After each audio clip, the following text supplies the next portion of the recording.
Magandang umaga guys. Ito. Ayan sa kayari ng bahay. Ito na nangyari. Kapal ng putik. Kapal ng dahon. Paikot. Maglilinis kami ngayon. Ayan.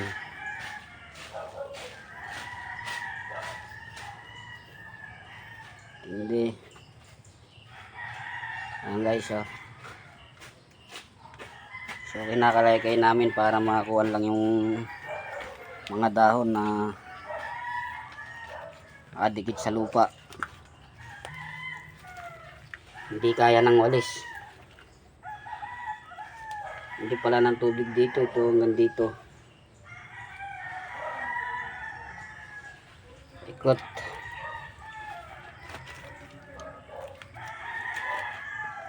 Ayan na, magwawalis na, maglilinis nga po kami dito guys kasi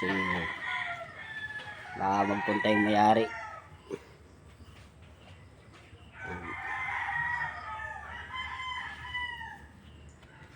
Kahapon nalinis na namin yung taas. Ito naman dito sa baba. Medyo mahirap nga lang walisin kasi nakadikit.